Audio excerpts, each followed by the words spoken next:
If you go to church, you've probably noticed that religious people usually have double standards. And I'm not saying about the hypocrisy of not practicing what you preach, though it often happens as well, as with anybody, as with any group of people. But what I mean to say is that some people, on the one hand, take their faith seriously, but they don't take the promises that are attached to the faith seriously as well. Like, for example, they will tell you that God is loving, God is forgiving, but if they do something wrong, if they commit some sin, they judge themselves without mercy. So they don't extend the same mercy to themselves as they would to other people.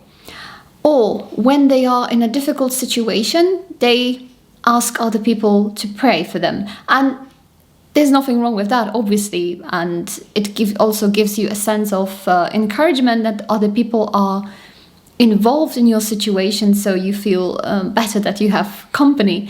But it might sometimes mean that they don't believe that their prayer can change anything.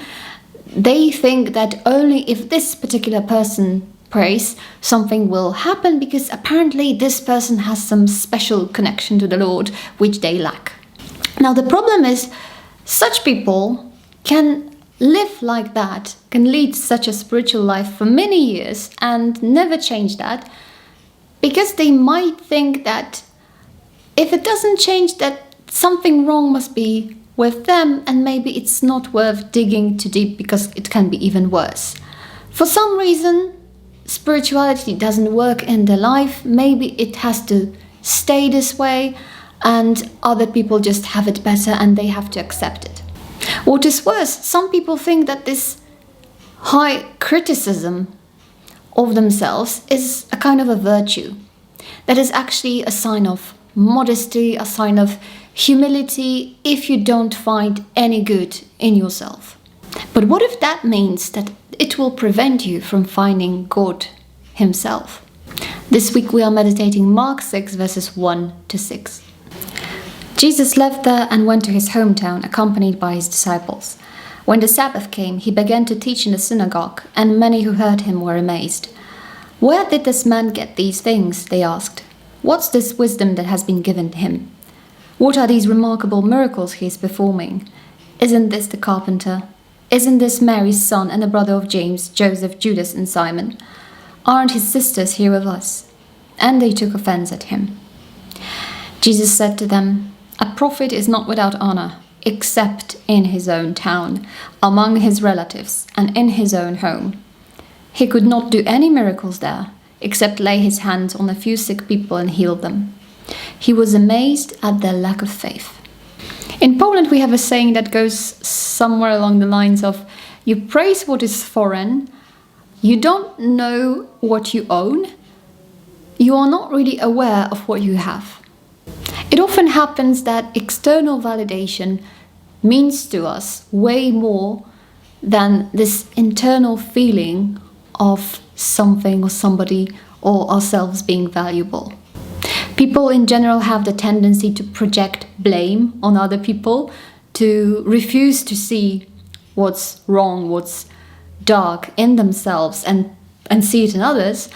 But by the same token, we also have the tendency to see the light in others and not to perceive it in ourselves. And there are many reasons why we may refuse to acknowledge that we actually have something good to offer to ourselves, to other people, to the world. And one of them might be the fear of being different, the fear, consequently, of being excluded from the group because of these differences. In psychology, for example, there is this notion of family systems, and family as a system has roles to be casted to people, and sometimes you really don't have a choice. Like, you fulfill a role that is vacant because it's waiting for somebody to play it. But the problem happens when the other family members expect you to be rigid in that role. They expect you to play it throughout your entire life. Or maybe later at work or at school or in relationships, your friends or your boss or your co-workers, they see you in a set way and they want you to stay like that. And some of us have this natural tendency, this intuition of guessing what other people expect from us and naturally filling the blanks and making their lives easier. But the problem happens when it's not really us, or when we have a piece of truth, a piece of wisdom that actually contradicts what they expect from us. And then it takes courage to rock the boat and to show it, because it will probably be rejected. Going against these perceptions is an act of courage, but at the same time, it strengthens your character. And it really shows whether you have the courage to choose what is real, authentic, and truly valuable in yourself, because probably nobody or very few people will help you with that task. You might feel like you are alone with that, and perhaps that's a kind of a test to see if you are ready to stand by it. In the other readings of the day, we hear a lot about rejection, about prophets being rejected, and I don't have to say that rejection hurts immensely, but that's not the worst thing that can happen to you. The worst thing that can happen is if you reject yourself, and with that you reject God that is in you.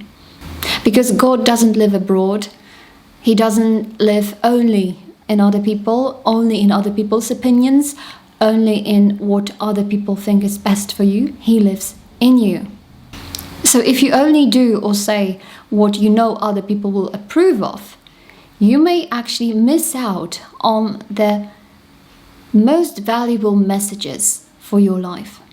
Because what is truly wise, what is loving, what is true in you will often be rejected because it's prophetic.